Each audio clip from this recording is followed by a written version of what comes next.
यतिखेर हामी सुदूरपश्चिमको सुन्दर नगरी टिकापुर नगरपालिकाको टिकापुर बहुमुखी क्याम्पसको आँगनमा छौँ। विशेष गरी ASLF र एमएनएसटी इन्टरनेसनल नेटवर्क युथ नेटवर्कको कार्यक्रममा सहभागी छौँ। विशेष गरी BSCAG मा अध्ययनरत भाइ बहिनीहरूले आयोजना गरेको आज चैते दशैंको दिनको यो कार्यक्रममा हामीलाई पनि निमन्त्रणा गरी यहाँका विद्यार्थीहरूलाई मोटिभेट गर्ने अवसर जुराइदिनु भएकोमा हामी आयोजक परिवारप्रति विशेष गरी यहाँहरूलाई धन्यवाद दिन चाहन्छौँ। यहाँहरूले आफ्नो जीवनका भोगाइहरू र आफ्नो फ्ल्यासब्याक बालापन र आफ्नो आमा बाबाले हामीमाथि र अहिले तपाईँ BSCAG पढ्दै जाँदा जुन आमा बाबाले तपाईँहरूप्रति गरेको जुन जिम्मेवारी छ नि, कुनै दिन तपाईँ पनि बाबा आमा नै बन्ने हो। त्यसैले तपाईँले जुन अहिले फेसिलिटी पाउनु भएको छ, जो बाबा आमा सायद कम खाएर गम राखेर आफ्ना सारा इच्छाहरू अनि आकाङ्क्षाहरूलाई कटौती गर्दै तपाईँहरूलाई यो वदा यो शिक्षा दिइराख्नु भएको छ। एकचोटि सबैले आफ्नो आमा बाबालाई महसुस गरौँ। तपाईँमा भएको असन्तुष्टिहरू चाहिँ बिस्तारै बिस्तारै कम हुँदै जान्छ, नेगेटिभ ऊर्जा हट्दै जान्छ, तपाईँको जीवनमा पोजिटिभ भाइब्रेसन आउँछ र तपाईँका आमा बाबाले सोच्नु भएको सपना पुरा हुन्छ। तपाईँलाई मनलाई भन्नुहोस्, ए मन, ए मस्तिष्क, आज आज प्लिज तिमी भन्दा हामी केही कुरा सुन्दैछौँ, केही कुरा सिक्दैछौँ, प्लिज हाम्रो लागि पनि आज हाम्रो बुबा आमा बाबाले कहीँ दुर्घटना हेऱ्यौँ, कहीँ झगडा हेऱ्यौँ, कहीँ के कुरा हेऱ्यौँ, तर आज म एकचोटि अनुरोध गर्छु मेरो आँखालाई कि मेरो मनलाई म शान्त बन्न चाहन्छु, म पवित्र आत्मा बन्न चाहन्छु, म पवित्र आत्मा बन्न चाहन्छु। सोच्नुहोस्, यदि आफ्नो मेडिटेसन यो ध्यान आएन भने एकचोटि आफ्नो नाकको वाल सास गइरहेको आइरहेको सोच्नुहोस्, भित्र गइरहेको बाहिर आइरहेको सोच्नुहोस्। यति सोचिरहँदा पनि तपाईँको सोच र मन डाइभर्ट हुँदैछ भने एकचोटि सोच्नुहोस्, म सँगसँगै बग्नु होला, मेरा शब्द सँगसँगै बग्नु होला र एकचोटि आफू बसेको ठाउँबाट आफ्नो आत्मा र मनलाई यो छतबाट निकालेर माथि लिनुहोस्। अनि माथि लिनुहोस्। माथि लिँदा टिकापुर हाम्रो देशभरिकै सुन्दर सहर देखिन्छ, यो TMC को भवन देखिन्छ, हामी पढ्ने एग्रिकल्चर कलेज देखिन्छ, हैन, हाम्रो टेक्निकल स्कुल देखिन्छ, संसारले चिन्ने टिकापुर पार्क देखिन्छ।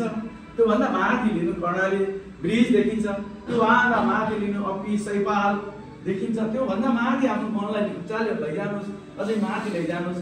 सुन्दर हिउँ परेको सगरमाथा छ, पशुपतिनाथ छ, दक्षिणकाली छ, मोहनयाल छ, विभिन्न देवी देवी स्थान छ, जनकपुर धाम छ, पूर्व मेची छ, पश्चिम महाकाली छ, उत्तर दक्षिण छ र विशाल देशको हामी सन्तति हौँ, नेपाल आमाको सन्तति हौँ। चन्द्र सूर्य राष्ट्रिय ध्वजालाई आफ्नो प्राण जस्तै मान्ने म एउटा पवित्र आत्मा हुँ र म मेरो बाबा र आमाको असल सन्तान हुँ। म यो देशको असल नागरिक हुँ, म मेरो स्कुलको असल विद्यार्थी हुँ, म पवित्र आत्मा हुँ भनेर सोच्नुहोस्। एकचोटि सोचिरहँदा के हाम्रो सोच्ने हक छैन? के हाम्रो सोच्ने हक छैन? आफ्नो आमाको खुट्टाको पैतालालाई महसुस गर्ने के हाम्रो हैसियत छैन? एकचोटि आफ्नो आमाको खुट्टाको पैतालालाई महसुस गर्नुहोस्, आमाको खुट्टाको पैतालालाई इमेजिङ गर्नुहोस्।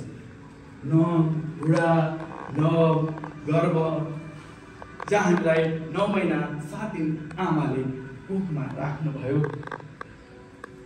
प्रसव पीडा सहेर 18वटा हड्डी टुट्ने गरी, हड्डी फुट्ने गरी एउटा आमाले बच्चा पाउँदा त्यो पीडा सहनुपर्छ।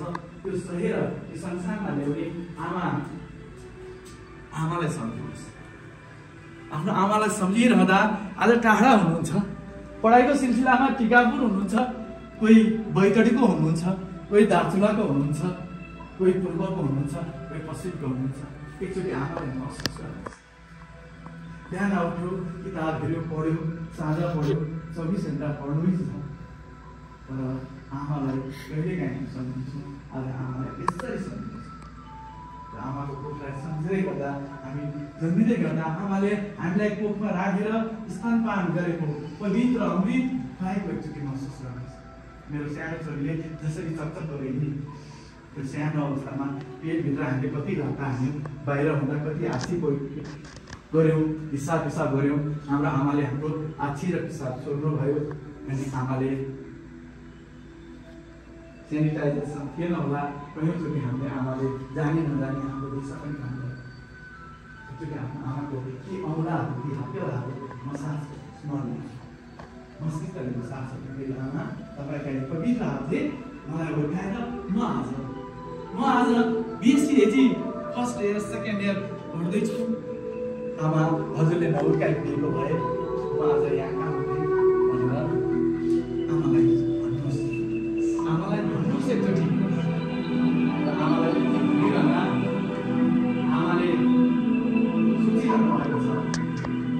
एकचोटि सोच्नुहोस् आफ्नो आमालाई, कि आमाले हामी बिरामी हुँदा, अस्पताल आउँदा आमाले पीडा पाएका ती दिनहरूलाई सम्झिनु सक्यो।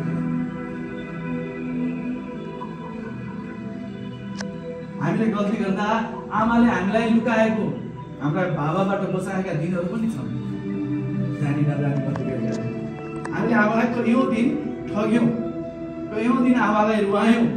तर आमा भोकै भएर पनि, बिरामी भए पनि आमाले हामीलाई स्तनपान गराउन छोड्नु भएन। आमालाई टाइफाइड थियो, मलेरिया जन्डिस थियो, आमाले 7 दिन खाना खानु भएन। तर आमाले हामीलाई निरन्तर 7 दिनसम्म आफ्नो स्तनपान गराउनु भयो। त्यो आमालाई सम्झिदिनुहोस् एकचोटि। म पनि मेरो आमालाई मिस गरिरहेको छु। सायद आज म तपाईँहरूको अगाडि जुन बोलिरहेको छु, सायद मेरो आमाको त्यही पवित्र, त्यही सेवाले गर्दा होला म आज तपाईँ अगाडि एउटा परिचित बन्न पाएको छु। यो संसारको सबैभन्दा उच्च ठाउँमा मेरो आमा हुनुहुन्छ। यहाँले पनि आफ्नो आमालाई राख्नुहोस्। आमाको दाँत, अनुहार, आँखीहरूलाई महसुस गर्नुहोस्। र आमासँग कहिले ठग्नु भएको छ भने, आमालाई कहिले दुःख दिनु भएको छ, आमालाई कहिले नराम्रो शब्द प्रयोग गर्नु भएको छ भने एकचोटि माफ माग्नुहोस्। आज यहीँबाट माफ माग्नुहोस्। आमा मलाई माफ दिनुहोस्। संसारमा कसैले माफ गर्छ भने हो आमा, बाबा, गुरुले मात्रै माफ गर्छन्। एकचोटि आफ्नो आमालाई यसरी भन्नुहोस्, आमा मैले जानी नजानी हजुरको चित्त कतै दुखाएको छु भने मलाई माफ गरिदिनुहोस्, मलाई माफ गरिदिनु भनेर सोच्नुहोस्। आमा आफ्नो बाबाको खुट्टाको पैतला छोरालाई समात्दै, जसरी मैले आफ्नो छोरीलाई घुमाएको छु नि, हजुरलाई जसरी मैले 2टा छोरीलाई यहाँ ल्याएको छु नि, यहाँको बाबाले पनि मेला पाता कलेज भनेरसम्म ल्याएर डोर्याउँदै ल्याउनु भएको त्यो दिन अनि पल बाबालाई पनि महसुस गर्नुहोस्। बाबाको चोराउला समात्दै आइतबार बाबाले पाइतो सारेको दिन हो। सायद बाबा आमा अहिले पनि पुरानै लुगामा हुनुहुन्छ। यहाँले लाउनु भएको लुगा हेर्ने हो भने साँच्चै एकदमै हाई क्वालिटीको छ। त्यस्तो हुनुहुन्छ आमा बाबा। अब सोच्नुहोस्, तपाईँ प्लस 2 गरिसकेपछि कहाँ पढाउने भनेर बाबा आमालाई चिन्ता थियो। अनि तपाईँहरूले पनि मिहिनेत गर्नुभयो। तपाईँको पढाउने इच्छालाई बाबाले आफू गम खाएर यस्तो ठाउँमा पढाउँदै हुनुहुन्छ। सोच्नुहोस्, अहिले पनि पैसा सकेकै दिन मेसेज गर्नुहुन्छ, मम्मीबाट भन्न लगाउनुहुन्छ, बाबा मेरो पैसा सक्यो, मलाई खाजा खानु छ। तर बाबा भोकै भएर पनि, ऋण गाडेर पनि, तपाईँको ल्यापटपको लागि होस्, तपाईँको प्र्याक्टिकलको लागि होस्, तपाईँको फर्वर्डको लागि होस्, बाबाले क्युआर गरेर पठाइदिनुहुन्छ। बाबाले सायद गम खाएरै होला, पुरानो कोट लगाएर होला, पुरानो जुत्तामै जीवन टालेर होला, बाबाले पुरानै सर्टमा जीवन टालेर होला, बाबाले तपाईहरुका कुनै पनि इच्छा मार्नु भएको छैन। के तपाईको हक हुन्छ गलत गरेर यी बाबाका र आमाका ती दुःखका दिनहरूलाई कुचल्दै आमा र बाबाका सपनाहरूलाई कुचल्ने तपाईँ को हुनुहुन्छ? तपाईँ को हुनुहुन्छ? छैन माई डियर स्टुडेन्ट, छैन। जिन्दगीमा जे होला होला, जिन्दगीमा जे होला होला, तर जसरी तपाईको आँखाबाट आँसु झरिरहेको छ नि, म मेरो बाबा र आमाको आँखाबाट कहिले आँसु झार्ने दिन नजिक पुगाउँदैन। मेरो प्रेरणा भयो, मेरो वचन भयो भनेर आज तपाईँ यो टिएमसी को कलेजको यो हलमा एउटा प्रतिबद्धता आफै भित्रको मन र मस्तिष्कलाई भन्नुस्, म प्रतिबद्धता गर्छु कि म मेरो आमा मेरो बाबालाई कहिल्यै धोका दिँदैन। मेरो आमा र बाबाले देखेका सपनामा म कहिल्यै मौज मस्ती गर्दैन, मजाक गर्दैन। गम गान्छु, जे पढिरहेको छु त्यसमा रिजल्ट ल्याउँछु र म व्यवहारिकता बन्छु, म मानव प्रेमी बन्छु, म अर्कोको अस्तित्वलाई स्वीकार गर्छु, म प्रकृतिलाई मान्छु, म ध्यान गर्छु, व्यायाम गर्छु र म निम्दै गरेको यो आस्था छ नि, विश्वास उठ्दैछ नि नेपालको, यसलाई अगाडि बढाउँछु भनेर प्रण गर्नुहोस्। हजुरको आमा बाबा अगाडि हुनुहुन्छ, सोध्नुहोस् यही अगाडि छ नानु, यही अगाडि बाबा आमा इमेजिङ गर्नुहोस्। प्रत्येकले आफ्नो आमा र बाबालाई आफ्नो अगाडि आएको इमेज गर्नुहोस्। तपाईँको शिरमा हात राख्दै छोरी तिमी नरौ भनेको महसुस गर्नुहोस्, बाबाले नरौ भनेको महसुस गर्नुहोस् र तिमी राम्रो छौ, संसारकै राम्रो छोरा र छोरी मेरो भनेर भन्नुभएको मेरो शब्द सापट लिएर, मेरो आवाज सापट लिएर तपाईँ महसुस गर्नुहोस् त तपाईँ कति भाग्यमानी हुनुहुन्छ, तपाईँको बाबा आमा कति भाग्यमानी हुनुहुन्छ।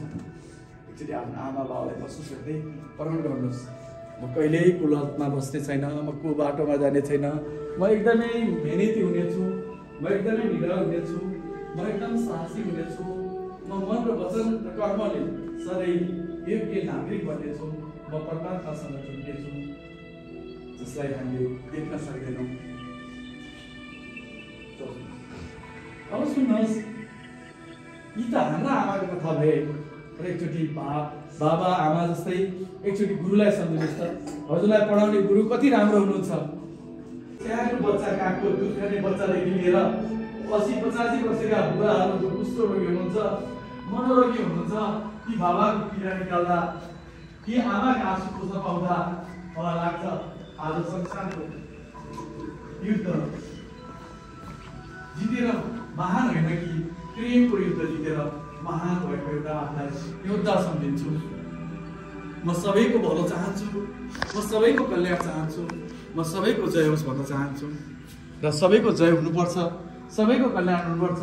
मान्छेमा भेदभाव हुनुहुन्न, प्रकृतिलाई प्रेम गर्नुपर्छ, आफूभन्दा ठुलोलाई आदर संस्कार गर्नुपर्छ, झुट आजैबाट हराउनुपर्छ, घमण्ड आजैबाट हराउनुपर्छ, त्यागी बन्नुपर्छ, सहनशीलता बन्नुपर्छ, परोपकारी बन्नुपर्छ।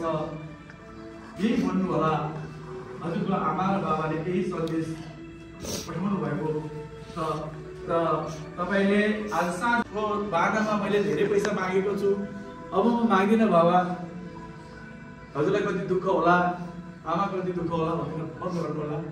घर जानुभयो भने आमा बाबालाई एक गिलास पानी खुवाउनु होला, बाबा जे कर्म गर्नुहुन्छ बाडी बगैँचामा सँगसँगै गर्नु होला र आमाको काखमा तपाईँ लुटीबुटी गर्नु होला।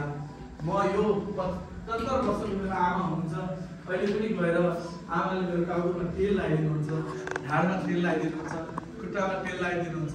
म सुरुमा सोध्थेँ आमाले खुट्टा दियो भने पाप लाग्छ, तर मैले सोचेँ मैले पेटमा त कति लाग्दा पछि कति खानु पर्यो, आमाले मेरो कारणले कति दुःख पाउनु पर्यो होइन। अनि आमालाई आजकल म पुरा शरीर दिन्छु, आशीर्वाद दिन्छु। आमालाई भन्नुहुन्छ तिमी यति बुढो भए पनि मेरो लागि त तिमी बच्चा जस्तै हो, तिम्रो छोरी जस्तै हो। त्यसैले धेरै माया लाग्छ नि मेरो आमालाई गालामा मा काम हुन्छ अनि एकदमै आनन्द लाग्छ। म अहिले संसारको धनी छु किनकि मसँग मेरो आमा र बाबा हुनुहुन्छ। जो दिन मेरो आमा र बाबा मसँग हुनुहुन्न नि म संसारको सबैभन्दा गरिब मान्छे हुनेछु। त्यसैले मेरो आमा र बाबा हुनुहुन्छ, म धनी छु। यहाँको पनि आमा बाबा हुनुहुन्छ, यहाँ पनि धनी हुनुहुन्छ। त्यसले आफ्नो मन र मस्तिष्कलाई सधैँ सफा राखौँ, पोजिटिभ कुरा मात्रै हेरौँ, पोजिटिभ कुरा मात्रै गरौँ, सहौँ। बुद्धको मूर्ति, रामको मूर्ति, जुनसुकै मूर्ति कुर्दा पनि कालीगढले जुन ठोकीले हान्छ, जुन सहन्छ नि त्यो टुक्रा, त्यो पूजा गर्ने लायक हुन्छ। जो सक्दैन उछुटेर बाहिर जान्छ त्यसको पूजा हुँदैन। त्यसैले हजुरहरूले सहने शक्ति प्रदान होस्। बिस्तारै फेरि पनि आफ्नो आमा र बाबालाई नजिकै भएर महसुस गर्नुहोस्। एकचोटि पिसफुल आनन्द लिनुहोस्। आफ्ना सबै विकारहरू आँसुको माध्यमबाट बाहिर गएको महसुस गर्नुहोस्। मिठो धुन हाम्रो दाजु शान्तिबाट अनुकुमार दाजुले लगाइदिनु भएको छ। यहाँ मलाई एकजना भाइले एकदमै माया गरेर एउटा दाईको सम्मान दिनुभयो। त्यो भाइलाई पनि धेरै धेरै धन्यवाद छ किनकि तपाईँहरूसँग साक्षात गर्ने मैले यो अवसर जुट्यो। म जति बाँच्छु नि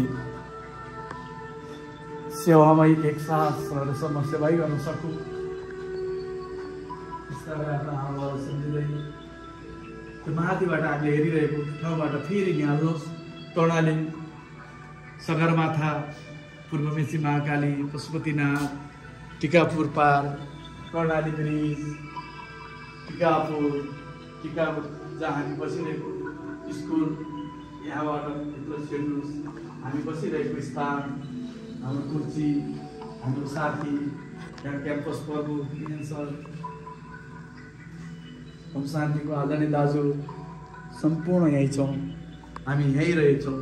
यस्तै रहेछ जीवन। बिस्तारै चोराउला र बुढीकटाउला छुटाउनुहोस्। आँखा नहेर्नुहोस्। एक आपसमा ताली रगड्नुहोस्। एक आपसमा मसाज गर्नुहोस्। यो मन्थन गर्नुहोस्। यो मानवताको क्रिम तयार हुँदैछ। यो शरीरले लाउने क्रिम, बजारमा पाउने महँगो क्रिम भन्दा धेरै महँगो हो यो। एकचोटि मजाले महसुस गर्नुहोस्। आँखा नपाउनुहोस् है, एकदमै मन्थन गर्नुहोस्। एकदमै भाइहरू, छोराहरूले, सरहरूले एकदमै तातो हुनुहुन्छ। यो हामीले अहिले लिएको शक्तिलाई हामीले ग्रहण गर्दैछौँ है। अनि आफ्नो यो कुरा चाहिँ आफ्नो अनुहारमा मसाज गर्नु बिस्तारै त्यो तातो। अब हामी यति राम्रो मान्छे बन्यौँ, यति मानव प्रयोगकारी बन्यौँ। बिस्तारै मसाज गर्नुहोस्। अनि भत्केला आफ्नो आँखानिर दाब्नुहोस्। आँखानिर दाब्नुहोस्। त्यहाँभित्र आँखा झिमझिम गर्नुहोस्। आँखा झिमझिम गर्नुहोस्। बिस्तारै आँखा त्यही हत्केलाभित्र हेर्नुहोस्। आफ्नो हस्तरेखा हेर्नुहोस्। आफ्नो अगाडि ल्याउनुहोस्। बिस्तारै हात अगाडि ल्याउनुहोस्। आफ्नो हस्तरेखा परिवर्तन भएको महसुस गर्नुहोस्। हेर्नुहोस् त, तपाईँको विगतका हस्तरेखा भन्दा अहिले परिवर्तन भयो भनेर आवाज गर्नुहोस्। अहिले एकचोटि माया गर्नु आफ्नो हत्केलालाई। यही हो नि देश चलाउने, संसार चलाउने, जीवन चलाउने। गर्नुहोस् त, लगाउनुहोस् त एकचोटि। वाह जिन्दगी भन्नुहोस् यसरी है। वाह जिन्दगी, वाह जिन्दगी, वाह जिन्दगी। धेरै मान्छेको जिन्दगी कस्तो छ? वाह छ। हाम्रो जिन्दगी कस्तो छ? वाह मेरो आमा बुवा, वाह मेरो आमा बुवा, वाह मेरो परिवार, वाह मेरो नेपाल, वाह मेरो सुदूरपश्चिम, वाह टिकापुर, वाह टिएमसी, वाह हाम्रो एएसएलएफ, अनि वाह हाम्रो एमनेस्टी इन्टरनेसनल, वाह हाम्रो नेचर, हाम्रो गुरु वाह, हामी आफै वाह। जिन्दगी वाह नभन्नुहोस्, वाह भन्नुहोस्।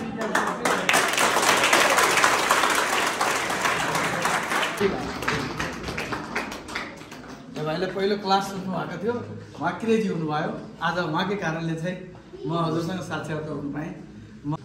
कर्म यस्तो गर्नुपर्छ जसले यस्ता यस्ता व्यक्तिहरू भेटिन्छन्, तपाईँहरू जस्ता एकदम ल